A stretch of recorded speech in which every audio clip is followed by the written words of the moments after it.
Hi everyone, welcome to another edition of our show Tiebreak. Very glad to have my good friend John Pennington joining me, the editor of Cricket World. John, how are you doing today? Very well, Aaron. How are you? Yeah, doing good. Enjoying the sunshine, nice English summer. And talking of a nice English summer, John, it's been a great... Well, we talked about it last week, but England have done so well, haven't they? Turning it around against India and winning the series 3-1. Yeah, I mean, when we spoke last week, they were, we thought we were quite early on in the game, and as it happened, it didn't last very long, or much longer after that at all. I have to say, yeah, England played very well, but towards the end, they weren't up against it very much. India were absolutely pathetic, I'm afraid. They gave up, which is unacceptable, and they were very, very poor. So England could only beat what was put in front of them, but they did a very good job. Now, subsequent to that, India have shaken up their coaching staff. We understand Duncan Fletcher probably not going to be in his job for too much longer. They're looking at getting Rahul Dravid in, and they'll be a lot more competitive than one-day internationals. But England did pretty much everything they had to do, and well played to them. No, absolutely, JP. I mean, I think you're right. It started to get almost embarrassing, didn't it, from India's point of view towards the end. There was no real resistance, and it was disappointing to see that on the international stage. But from England's point of view, they were very clinical. They did what they had to do, and certainly from Alistair Cook's point of view, you think that he's pretty much he's backed up his comments, hasn't he? At the end of that second test at Lords, I thought we spoke about it back then. He spoke very well with a lot of composure and a lot of steel and determination there. And you feel now his position as captain is probably safe for the next little while at least. Oh yeah, definitely. I mean, if he had have continued to have a really bad series this time around, I think he would have been under pressure. But no, he'll captain. England don't play another test until April, so it would be silly now to change captain because they're not playing any test cricket. You can make a case for changing the one-day international captain, but that's probably a debate for another day. But absolutely, he's backed up his words with actions, and well played to him. Certainly, and as you say, that's quite interesting, isn't it? With England not playing another test till April, I think, in the West Indies, and the real focus now is going to be on the ODIs, isn't it? With the series now, obviously, then you've got the World Cup coming up early next year, so I guess that gives a little bit of added importance, doesn't it, to this England-India ODI series? It does. It really counts for a lot. I mean, every team now that's naming a one-day international squad, they're all saying this is part of our World Cup build-up. We're looking at finalising our squad, making sure we get our combinations right, and that's exactly what India and England have got to do. I'm not sure there's a cricketing reason for Alistair Cook to be in the squad.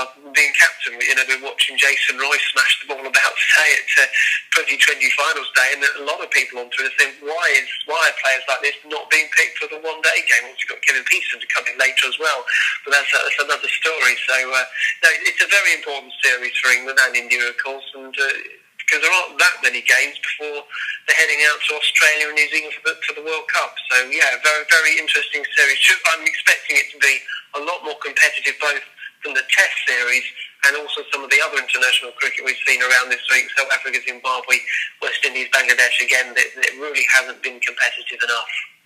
No, absolutely. I think from a neutral point of view, you'd want to see some good competitive cricket between two decent sides. So let's hope that's what we get. And it's an interesting point you made. Obviously, Roy will come to that in a minute with the T20. And obviously, another notable omission was Ravi Bopara. What did you make of that, JP? Bopara being left out? It's interesting, isn't it? Because he's actually had a very good season. So, I mean, had he been dropped, say, last year or the year before, people, I think, there wouldn't have been quite as much of an uproar because sometimes he seemed to get in the team, whether he was in form or not. But it did come as much more of a surprise this time round. He sort of come out and said, well, fine, I've been dropped, but I'm going to work very hard to get my place back, and he'll obviously do that. But you do think if England are dropping players now, then they're looking at the World Cup without them, so it's going to be very hard for him to get back in my view.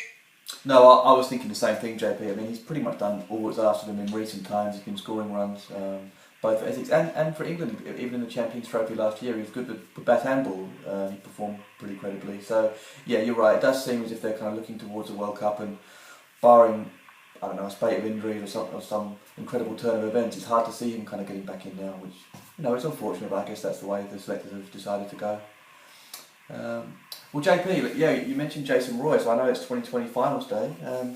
What's been going on? I think Birmingham are playing Surrey at the moment, aren't they, in the first semi? Yes, Birmingham scored 194 and Jason Roy's come out and scored a 20-ball half-century. We talked a lot about how it was a Birmingham cricketer. We talked a lot about his exciting player. He's been scoring runs for fun. But what he's done now, he's done it in front of a big crowd on the biggest occasion, the biggest day in county cricket. So you've got to think he must be on the England selectors radar, even if not for one day international group for 2020. Obviously, there's the 2020 that finishes off the summer up at Edgbaston, where we now know he likes to play on the 7th of September. If he's not in that squad, I'll be a little bit surprised, and there'll be a lot of people very upset if he isn't, I think. So, the stage is set for another super finals day. Absolutely. I think JP just, as cricket, enthusiasts as we both are, obviously yourself being I think you'd agree with me that I think it's a fantastic day, whatever people's views are on 2020. I think it's great for the game. It really puts county cricket right up to the forefront. It's something that's talked about even by people who aren't necessarily big cricket enthusiasts. And the fact that you get 3 matches in one day, I think, the crowd come there, they get a good value for money, it's good entertainment. So I think it's a really, really good day. Yeah, I think it always has been. It's a wonderful occasion, and 23,000 people there, full house. You can't ask for any more than that. So it looks like the way it got the good weather as well. So that unlike in Belgium where the dawn trees underway and it's absolutely chucking it down. So no, they're all good. Shall we move on to another sport, Aaron? Tennis, the US Open getting underway shortly. Just give us a bit of an update of sort of what's happened over the last few days, or sort of the tournaments leading in. Who's looking hot and who's not? Yeah, absolutely. Well, last week I think we had a talk about Roger Federer and how he's coming back into a bit of form. He beat Andy Murray last week. Well, he went on to the finals in Cincinnati, and he had David Ferrer, which was always a match he was going to be fairly comfortable about. I mean, I think he'd won his previous 15 matches against Ferrer. It's just a very good matchup for him, but he did lose a set, but he went on to win the tournament. So Federer's going into the US Open, as we talked about last week, with a lot of confidence now. He's made the Wimbledon final, the final in Toronto, and now he's won Cincinnati. And he's actually, the draw came out on Thursday, and he's got a really reasonable draw. I think with Nadal out, he could face Grigor Dimitrov, the man who beat Andy Murray at Wimbledon in the quarterfinals. And I think there's potential to face Burdick quite early on, a guy, of course, who had beaten Federer in slams before. But a lot of the guys in his section, he's got guys like Raonic in his section, and a lot of the big hitters who traditionally haven't really troubled Federer. So he's got a real opportunity of making the final. Djokovic, on the other hand, hasn't got the easiest draw. He could face Tsonga in the 4th round, who of course did beat him in Toronto, but generally that's not a bad matchup for Djokovic. I think he had won his previous 10 matches against Tsonga before that. And he could face Murray in the quarterfinals. Now, if that happened, I think on current form you'd have to go with Djokovic, but that could be a blockbuster of a quarterfinal though. Certainly would. I was going to ask about Ferrer, because obviously he got to the final, he took a set off Federer. Worth an each way punt maybe to get to the final, or to get to the semis?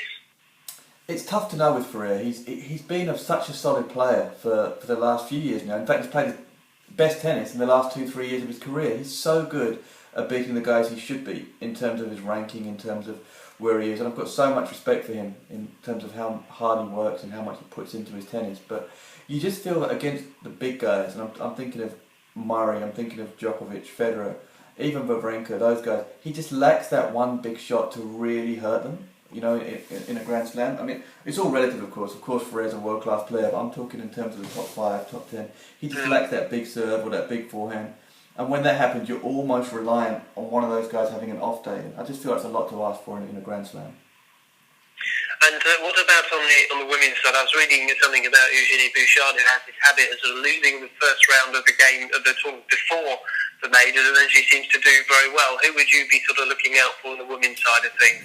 Yeah, Bouchard's definitely one to watch. It's an incredible run. I mean, as you say, she's had quite a few first round losses this year outside the slams, but in the majors, she's been actually the most consistent of the women's players. She's made semi-finals in Australia and France, and then, of course, at Wimbledon, she became the first Canadian to make a Grand Slam final. So she's definitely one to watch out for. I just have this feeling that Serena Williams is going to bounce back this year. She's had a very disappointing year in the Grand Slam. She hasn't made one quarter-final. But yet we know her form has still been reasonable. She won Cincinnati last week. She looked very, very good. It just depends. If she's fully fit and she comes through, then I would say she's still the player to beat. And you're going to be doing a bit of live tweeting during the tournament, Darren. Yeah, that's right.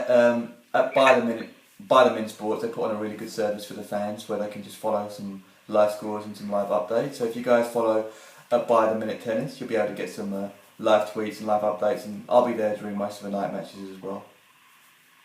Good stuff. Yes, and I saw Gary Lineker tweeted him because he was out of the country and he couldn't get any footage of the golf. The only way he was following it was through them. So I shall look out for your tweets. Fantastic, yeah. Yeah, and just to remind you guys as well, I think JP and I have been talking for the last couple of weeks about the best sporting comebacks, and we've had some very interesting responses. So definitely keep those coming, and we're going to keep that running for the next couple of weeks. And yeah, the best one that we read out will win a prize. But it's been interesting, hasn't it, JP? There's been quite a variety of different sporting comebacks that have been mentioned so far.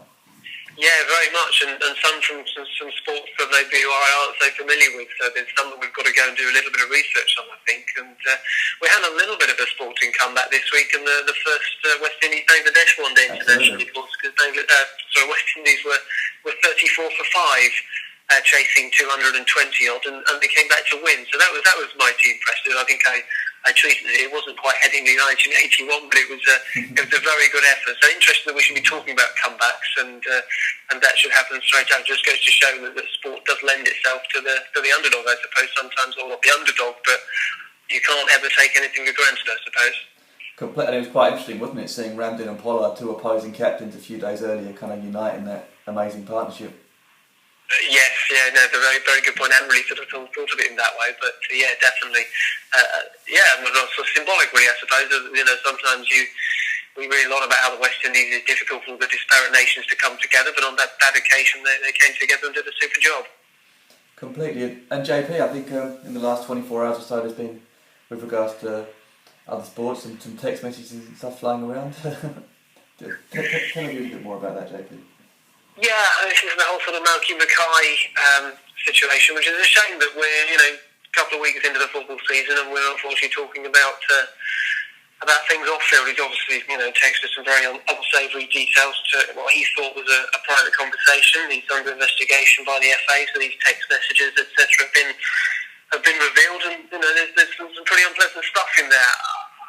I think my point of view on it is that I think we're almost getting to a stage now where you can't really assume anything is ever going to be private forever, because police can go in and investigate. As a public figure in sport, in public, I think you have to be a lot more careful about the sort of words you use. And the story is still ongoing. I was reading earlier on the BBC that he sort of said, there are 3 text messages out of however many thousand, I apologise, etc. But there's more that are coming out. And my feeling on this, and I don't know whether I'm sort of on my own in this, but I do feel that if you come out and you have to publicly say, or feel you have to say, I am not a racist, I am not a sexist, I'm not an anti-Semite, I kind of read that as, well, you've done enough to justify that you are. I don't know whether I'm being too judgmental there, but I sometimes feel you are judged on how you act and not what you say you are.